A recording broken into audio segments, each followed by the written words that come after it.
uh, work that you have done for some client, definitely it is going to generate sales for them. If it has not generated sales for them, or you don't have that information, then you need to ask the clients that what benefit did it actually produce for them, because that's something which the clients are looking for. Clients are looking for something which sells.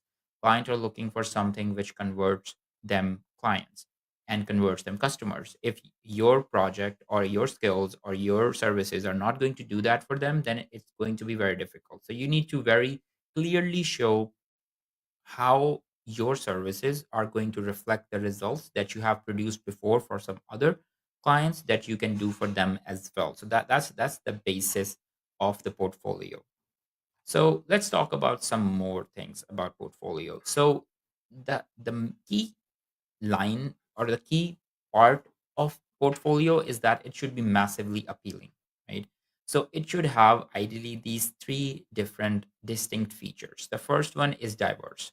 So if you are creating just logos, you need to show all the diverse type of logos that you can produce, but a single category of logo need only to have almost one or two or three maximum, and not more than that, because you want to show how much diverse you have worked before and for how many different clients you have worked before. But you don't want to just give them the same type of information with just like a different client name, and the same type of service. So just want to make sure that you get the idea that your portfolio needs to be diverse enough. The second thing is descriptive. So the portfolio doesn't only need to be what you did, rather what you got as a requirement, and then what you do with that requirement. So this is a very common mistake that a lot of people make, is that they just show what they produced rather than what was asked.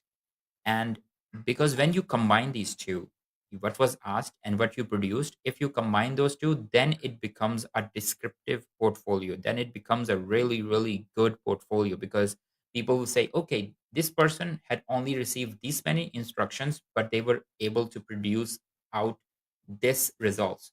So to make that connection, they want to see themselves in the shoes of your client and say that, okay, if I give only this type of requirement, they can actually produce this amazing result out of it. So that's very important. The last thing is defined.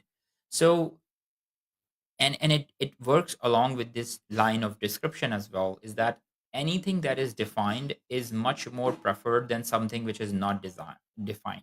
So if you give a client to say, okay, I created these seven logos, what was the definition that you got as a requirement? So it goes back to our description point, is that it needs to be defined. So you can say, okay, the client just said that I want a dolphin with a name of, Bilal or something. And this was the company name. This was the dolphin. This was the color scheme.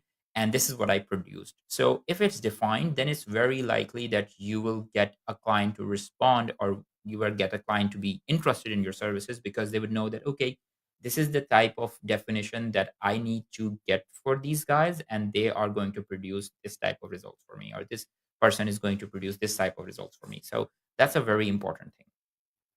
So if you want a stellar work portfolio that that closes deals, it needs to have these three elements to it as well. So the first one is authentic. We have talked about this before, is that your portfolio needs to be authentic. It needs to be originally created by you, and for projects that you have worked on your own self. That's very important. The second one is descriptive. Again, it needs to have the description of it, and it needs to have the project description that you received and the deliverables that you delivered to the client, and not necessarily just the final product. This is important. So a lot of people, when they are creating their portfolio, they are just uploading, or they are just showcasing what the final result was, and not the delivery package. Even though some might not even be making a delivery package, but I highly recommend that you make a delivery package for each of your clients, which explains not only the work that you produce, but the process that took you to get to that point. And if you have that type of descriptive work portfolio, and it has the deliverables attached to it, that's going to really, really hit the nail for your clients or prospective clients. The last one is no real disclosure. So this is workable for some and not workable for some others.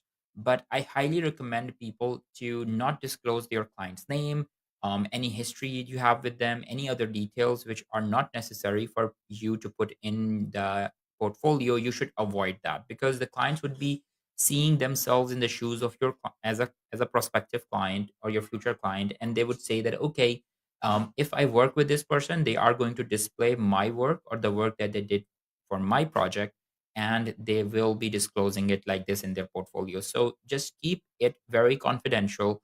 Just give the information which is necessary for someone new to understand about your project, or understand about the service that you're giving, but nothing more than that. Last thing, which is the resource page, and I always just find this very interesting to talk about resources, that where can you actually get the resources to build a portfolio for yourself. So the first number one thing, of course, is past clients. So the best way for you to have a good working portfolio is that you have worked with actual past clients in your work.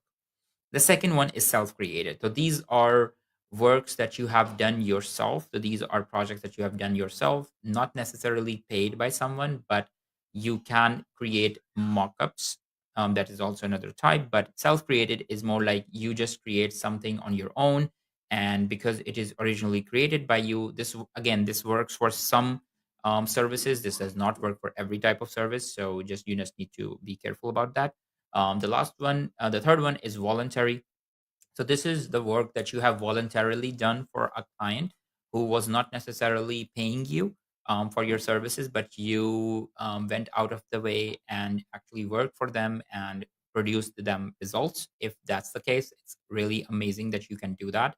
The last one is mockups. Again, mockups are not for every single service out there.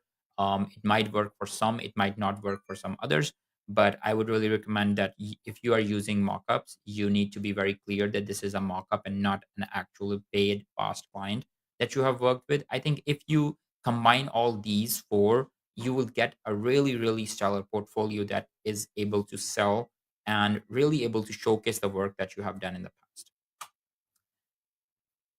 So this is all about portfolio. Again, portfolio is not going to be a deal breaker for some services, but it is definitely going to be a deal breaker for the visuals and for those services which have a visual attached to them. Because for some other, if you just showcase good results in your bio, people are going to ask you about it. But at the same time, portfolio is really important for people who are just browsing through and just looking at different people who have showcased their work, and they will definitely want to work with someone who is extra proficient in their work and they are effective at producing results.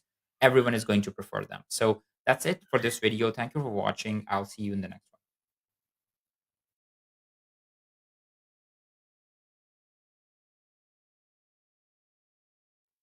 one. Welcome to Freelancing 101, taking the first steps towards success. In this section of Hustle, we are going to start with writing proposals.